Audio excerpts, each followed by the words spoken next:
Assalamualaikum warahmatullahi wabarakatuh. Jumpa lagi dalam kajian mutalaah kitab Fathul Mu'in Syarah Qurratul Ain yang dita'alif oleh Al-Alimul Allamah Syekh Zainuddin bin Abdul Aziz Al-Malibari rahimahullahu ta'ala. Amin. Bismillahirrahmanirrahim. Alhamdulillahirabbil alamin. Allahumma shalli wa sallim ala sayyidina Muhammadin wa ala alihi wa sahbihi ajma'in. Qala al-mu'allif rahimahullahu ta'ala wa nafa'na bihi wa bi 'ulumihi fid dharaini amin.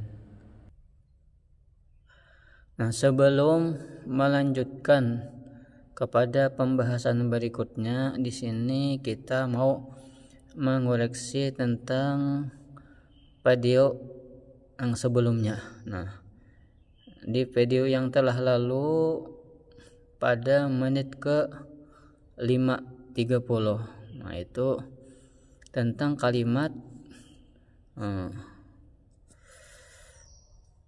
sallallahu wasallam alaihi wa ala alihi wa ashabihi. Nah, di sini wa ashabihi sholatan wa salama. Nah, kalau di kitab lain atau di nuskhah yang lain, cetakan yang lain, setelah ashabihi ada lafaz al-amjad. Nah, jadi wa ala alihi wa ashabihi al-amjad sholatan wa salaman. Di kemungkinan di sini ketinggalan kalimat al-amjad. Nah, di sini. Nah, demikian. Kemudian selanjutnya. Bismillahirrahmanirrahim, dengan menyebut nama Allah yang Maha Pengasih lagi Maha Penyayang. Nah, dengan keagungan, ketinggian nama Allah yang Maha Pengasih lagi Maha Penyayang. U'allifu, mengarang, menyusun oleh aku, ujar pengarang. Jadi u'allifu ini bertaluk kepada jar majrur bismi, maknanya aku mengarang dengan bismillah, aku menta'alif, menyusun dengan pertolongan Allah, dengan daya dan upaya daripada Allah Subhanahu wa ta'ala, dengan taufik dan hidayahnya. Kemudian wal ismu, bermula kalimat al ismu. Kalimat al ismu di sini bismi. Nah, ismi sini mushtaqun minas sumwi, yaitu diambil atau yaitu pengambilannya kalimat ismu itu minas sumwi, daripada lafaz as-sumwi. Pengambilan al-ismu minas sumwi, daripada lafaz as-sumwi. Wahwa itu as-sumwi atau as-sumwu, artinya al-ulwu, yaitu tinggi, agung, mulia. Jadi maknanya dengan keagungan nama Allah. Nah, kemudian la minal wasmi, tidaklah pengambilan itu ismu atau ismi, bukanlah, tidaklah mustaknya pengambilannya ismu itu minal wasmi, daripada lafaz al wasmi, bukan, tapi daripada sumwi yang maknanya tinggi, bukan dari al wasmi. Wa huwa itu al wasmi atau al wasmu, al alamatu itu maknanya adalah alamat, tanda-tanda atau yang menunjukkan. Nih, al wasmu. Jadi al ismu tadi bismi, pengambilannya adalah minas sumwi, bukan daripada al wasmi. Nah, di dalam hasyiyah I'anatul Talibin disebutkan bahwa pendapat pengambilan al-ismu daripada sumwi ini adalah pendapat ulama Basrah. pendapat ulama Basrah. Al-ismu mustaqnya daripada sumui, itu pendapat ulama Basrah. Nah, kalau pendapat ulama Kufah itu al-ismu itu pengambilannya daripada al-wasmi. Itu pendapat ulama Kufah. Jadi keduanya itu sama-sama benar. Jadi kita tidak boleh menyalahkan dua pendapat tersebut, karena mereka para ulama yang besar yang sudah tidak diragukan lagi kealiman mereka, baik ulama Basrah ataupun ulama Kufah, sama-sama benar. Ismu itu bisa diambil daripada asumwi, bisa juga daripada al-wasmi. Tetapi di dalam lapas Bismillahirrahmanirrahim ini, nah ismi yang di sini yang lebih tepat itu pendapat ulama Basrah yang menyatakan pengambilannya daripada asumwi, karena mana asumwi al-ulu tinggi dengan ketinggian keagungan nama Allah Subhanahu wa ta'ala. Nah, sedangkan pendapat ulama Kufah ini, ismu itu mustaqnya pengambilannya daripada wasmi. Nah, itu benar juga, tetapi pemakaiannya bukan pada ismu yang bersandar pada lafaz Allah, bukan pada lafaz ismu yang disandarkan kepada lafaz Allah. Misalkan kita ambil contoh kalimat ini, tilka hirratun sauda'u ismuha fulful. Nah, itu adalah seekor kucing yang berwarna hitam, ismuha namanya kucing tadi Pulpul, yaitu bernama Pulpul. Nah, ini bisa kita pakai pendapat ulama Kufah yang ismu ini pengambilannya atau mustaqnya daripada lapas al-wasmu, karena maknanya al-alamah, alamat atau menunjukkan. Jadi ismu ini menunjukkan, nama Pulpul ini menunjukkan kepada kucing yang berwarna hitam. Nah, ini jadi benar pendapat ulama Kufah, tapi pemakaiannya bukan pada lapas ismu yang bersandar kepada nama Allah. Nah, kalau ismu yang di sini yang lebih tepat adalah pendapat ulama Basrah yang menyatakan mustaqnya ismu itu minas sumwi, yang maknanya al-alwu tinggi agung. Jadi maknanya dengan keagungan ketinggian nama Allah yang maha pengasih lagi maha penyayang. Nah, kemudian wallahu bermula Allah, bermula lapas Allah, alamun lidzatil wajibil wujudi. Bermula lapas Allah itu adalah nama bagi zat yang wajib adanya. Boleh dibaca al-wujudu, alamun lidzatil wajibil wujudu. Allah itu nama bagi zat yang wajib oleh adanya. Nah, wa asluhu bermula asalnya lapas Allah, bermula asal lapas Allah ilahun, yaitu ilahun, ilah asal lapasnya. Wahwa ismu jinsin, wahwa itu ilah, lapas ilah adalah isim jenis, nama jenis, likulli ma'budin, bagi setiap yang disembah. Jadi apapun yang disembah itu disebut ilah. Apapun yang disembah disebut ilah. Summa urifa bi'al, kemudian lapas ilah tadi urifa, dimakrifahkan ia lapas ilah, dima'rifahkan akan itu lapas ilah bi'al dengan alif lam. Nah, tadi asalnya nakirah ilahun, dima'rifahkan dengan alif lam.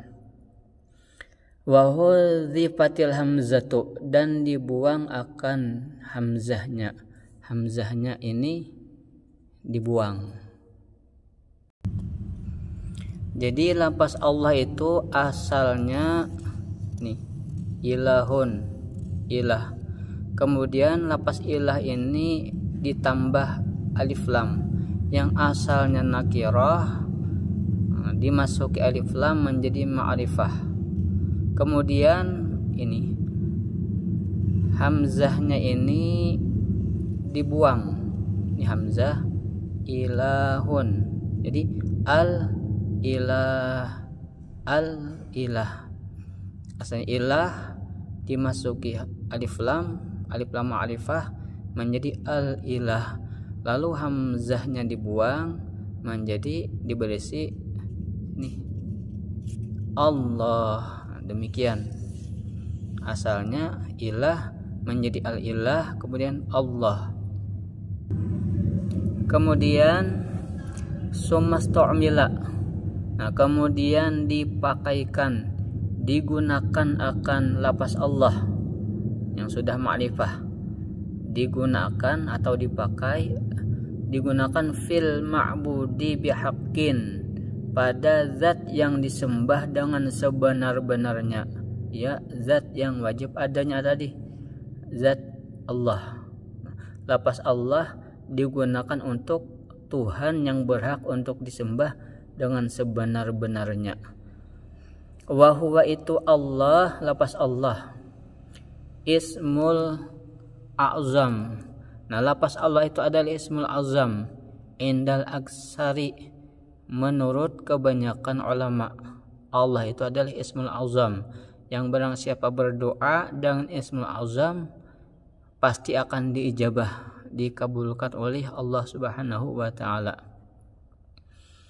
Kemudian walam yusamma bihi ghairuhu, dan tidak boleh dinamai bihi dengan Allah, dengan nama Allah, ghairuhu akan selain dia.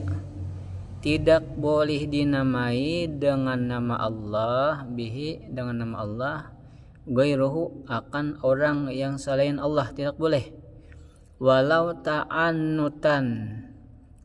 kana ta'anutan, sekalipun adalah penamaannya itu ta'anutan karena kepanatikan. Nah, saking fanatiknya, saking cintanya, saking syauq rindunya dengan Allah, lalu orang tua ini menamai anaknya Allah, tetap tidak dibolehkan. Apalagi kalau mengolok-olok atau hendak menduakan Tuhan, lebih-lebih lagi. Sedangkan karena saking cintanya, saking fanatiknya dengan Allah, tetap walam yusamma bihi ghairuhu, tidak boleh dinamai dengan nama Allah akan selain Allah. Kemudian warrahmanu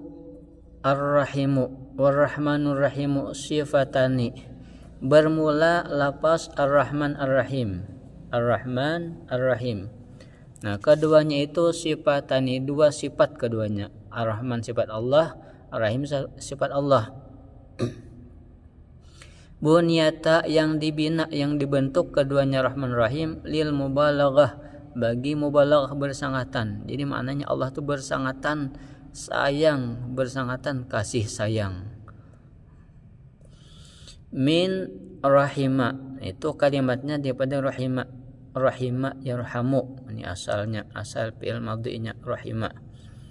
Warrahmanu ablagu minar rahimi, bermula ar-rahman. Warrahmanu ar-rahman, ar-rahman, lafaz ar-rahman, makna ar-rahman maknanya lebih mubalaghah, lebih dalam, lebih bersangatan. Maknanya itu minar rahimi, daripada lapas atau sifat ar-rahim. Kenapa? li'anna ziyadatal bina'i, karena pertambahan bentuk tadullu, menunjukkan oleh itu ziyadatul bina, menunjukkan pertambahan bentuk tadi, ala ziyadatil ma'na, atas pertambahan makna.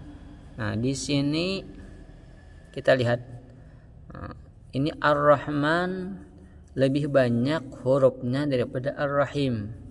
Di sini ada ra, ada huruf ha, kemudian ada mim.